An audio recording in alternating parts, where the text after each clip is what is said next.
Alright, so now that you have your Google account set up, I'm going to show you how to set up a blog. And this blog is going to be used in order to respond to prompts and write your reflections on the text that we read in class. This way it'll be published, people can read it, and you'll have an audience to see, and people can respond to what you think as well. So, first of all, you want to be signed in to your new Google account.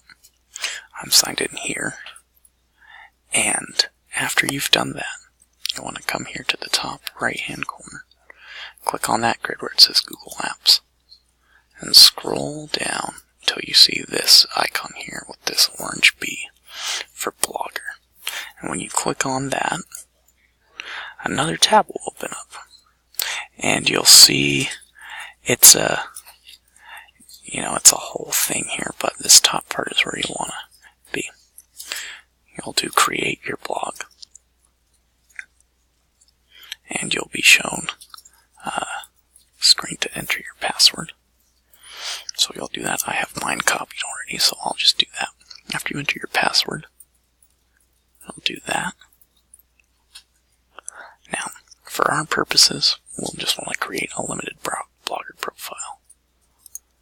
And do that. Now, you want to enter a display name. Don't do something funky like Mario Man 420. We don't want anything silly like that. We want something that can identify you. So, I'm going to do Mr. Urmston.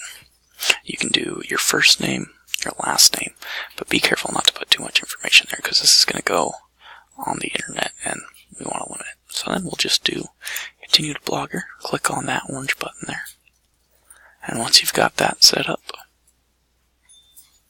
you'll just ignore that because we are not in the European Union, and you're in the Blogger website. And I'll start by doing create new blog, and do for your title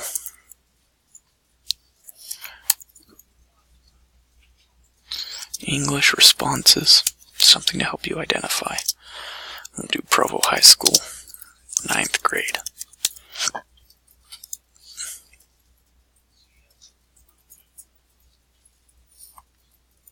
And for the address, I'll have you do this. Put in your name,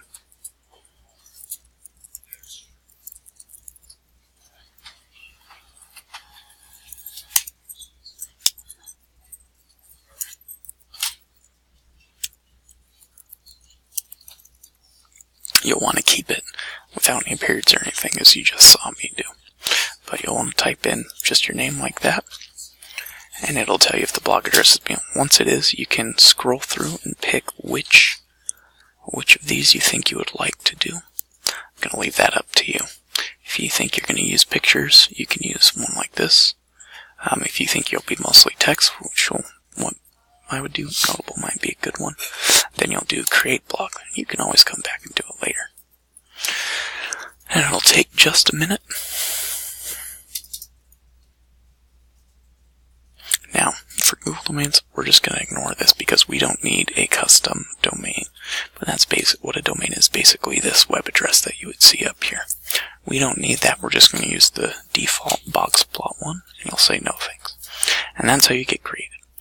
Now, in our next video, I'm going to show you how to create a post. But for now, your account is all set up, and we're good to